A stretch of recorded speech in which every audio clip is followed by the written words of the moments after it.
Alain Giresse, Jacques Vendroux, Aline Riera, Jean-Claude Darmon sont nos légendes ce soir, après le pape, après Kylian Mbappé, la présidentielle au Brésil. Alors bon, je sais, le casting est peut-être un peu différent avec Jair Bolsonaro ou encore Lula, mais c'est intéressant par le prisme du football parce que les stars du football brésilien, et c'est vrai que leur voix pèse beaucoup quand elles s'expriment, ont pris parti. C'est le cas notamment de Neymar pour Bolsonaro, Dani Alves également. C'est le cas parmi les anciennes stars, parmi les anciennes légendes de Rai ou de Juninho en faveur de Lula. Le premier tour, 48% pour Lula, 43% pour Bolsonaro, le président sortant. Il y aura un deuxième tour le 30 octobre. Il est donc évident que ces stars-là vont continuer de militer. On a vu Neymar, notamment sur les réseaux sociaux, chanter, demander à ce qu'on vote pour Bolsonaro. On a vu Rai aussi, sur les réseaux sociaux, tourner une vidéo en disant il faut voter pour Lula, avec la casquette et les couleurs de Lula, notamment. Alors la question qu'on pose ce soir, Jean-Claude Darmon, c'est est-ce que les footballeurs sont dans leur rôle ? Et quel est l'intérêt de ces stars du foot, là, au Brésil, de militer en faveur d'un candidat ? D'abord, ce sont des citoyens, vous le savez. Donc ils ont le droit d'exprimer leurs opinions politiques. Il faut être gonflé au Brésil pour affirmer des convictions politiques, parce que c'est prendre des risques, énormément de risques. Car pour ceux qui vous supportent, c'est une chose, mais ceux qui ne vous supportent pas, ils ne vous aiment pas trop. Donc c'est le rôle citoyen de ces Brésiliens de prendre position, je trouve. C'est normal. C'est normal, comme il était formidable ce qui est arrivé, on parlait du Brésil, mais je fais un flashback sur l'Iran, pour les femmes iraniennes tuées, pour certaines d'entre elles massacrées. L'équipe nationale d'Iran sur le terrain a eu un acte mais courageux au possible en masquant le maillot national par le blouson noir. Ça, j'ai trouvé ça formidable. Donc aujourd'hui, l'athlète a un poids énorme. Il n'y a aucune raison qu'il ne s'exprime pas. C'est un être humain, il est pour l'un ou il n'est pas pour l'autre. Certains ont des convictions, j'en suis convaincu, et certains aussi ont des intérêts. Je vous rappelle que le football brésilien est très conservateur, très à droite.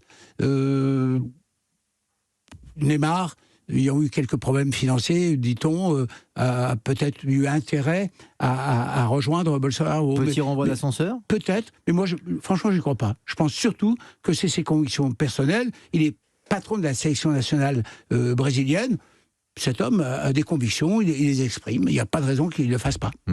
Est-ce que ce serait possible en France, ça, qu'un grand joueur comme Kylian Mbappé ou d'autres prennent parti pour un candidat, et surtout Bolsonaro, un candidat d'extrême droite, Aline Riera ?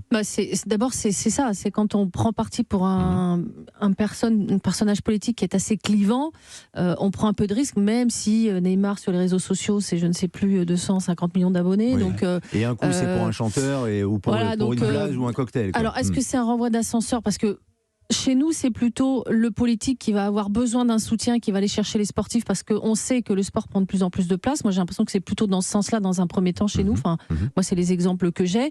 Alors là, est-ce que ça a été une demande faite auprès de ces joueurs, ou alors c'est une nouveauté, en tout cas chez ces Brésiliens qui ont quand même beaucoup d'importance? Est-ce qu'on devient soutien d'un homme politique? Est-ce qu'on rentre... C'est vrai que ce sont des citoyens, mais moi, ça me dérange un peu, qu'on se serve de ça pour donner un peu plus d'importance à un candidat politique. Est-ce que c'est leur place ? C'est un peu savonneux pour moi, mais ça reste effectivement des citoyens, mais qui se servent de leur notoriété.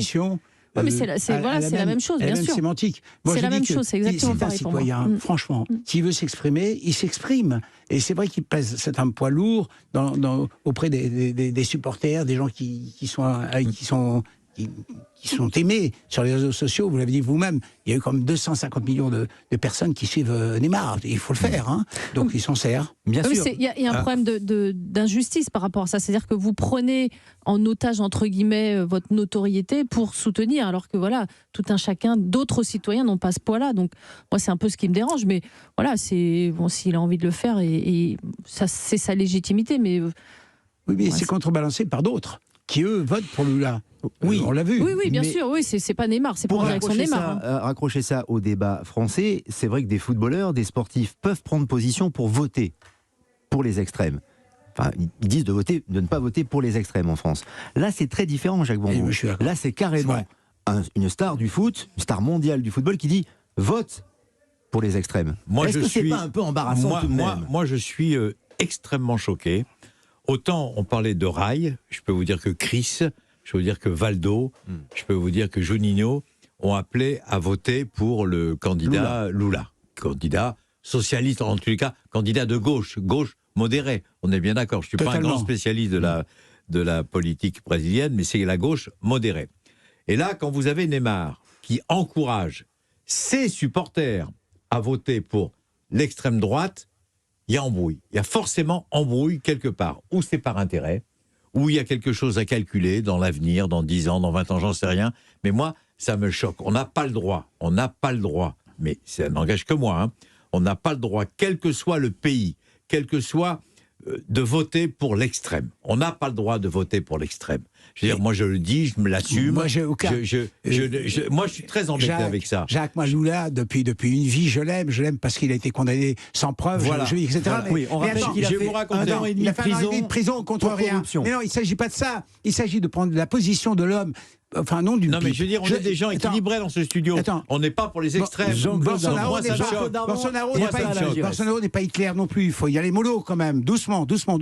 Il a pris position, il a peut-être des intérêts personnels, peut-être il a des convictions personnelles. Cet homme peut aimer l'extrême droite. Enfin, on voit bien que toute l'Europe bascule dans l'extrême droite, soit l'Italie, soit etc.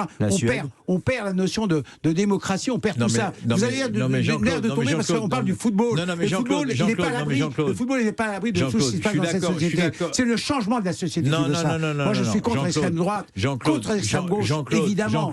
Jean-Claude, tu peux me raconter tout ce que tu veux, tu peux essayer de faire des grands discours, etc. Tu n'arriverais pas à me convaincre. Je ne supporte pas les gens qui votent pour les extrêmes. Que ce soit monsieur Neymar, mais d'accord, soit monsieur Neymar, soit monsieur je sais pas qui, mais on doit les respecter. Supporte. Comment ? Mais on les respecte. Tu peux pas respecter. Tu ne peux pas respecter des gens qui sont à l'extrême de l'extrême droite.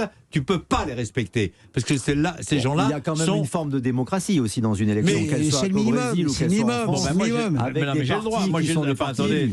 Oui, tu as ce droit. J'ai le droit.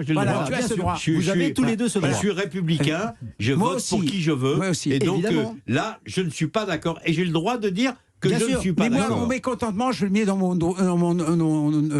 bulletin de vote. Bien sûr. C'est là où je suis fort. Au Brésil, quand même, Bolsonaro a déjà été élu, Jacques, tout de même. Il n'y a pas que Neymar qui vote pour Bolsonaro. Et il y a 43% encore, ça veut dire des dizaines et des dizaines de millions. J'ai le droit de le déplorer. Évidemment. Mais c'est pour ça qu'on vous donne la parole et que l'on fait circuler cette parole, justement, et que je la donne maintenant, que je la distribue. Je fais une passe décisive, encore une fois, là, c'est mon kiff, à Alain Giresse.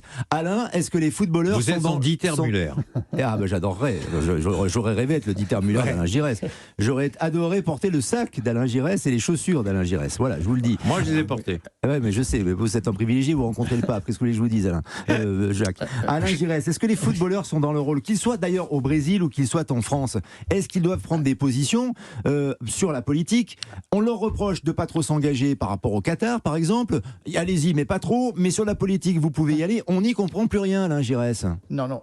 Bon, déjà, on l'a dit, ce sont des citoyens, les footballeurs. Ils ont le droit, comme on l'a dit, d'exprimer leurs convictions et de démontrer qu'ils vont voter pour telle ou telle personne. Ici, en France, pendant les périodes électorales, je ne sais pas comment ça s'est passé au Brésil, c'est Neymar qui spontanément a dit « je vais aller vers Bolsonaro ». Ici, on est courtisé par tous les candidats qui souhaitent qu'on fasse partie de leur liste pour les accompagner. Ça vous est arrivé, Alain, vous ? Oui, bien sûr. Bien sûr. Et vous y êtes allé ou pas ?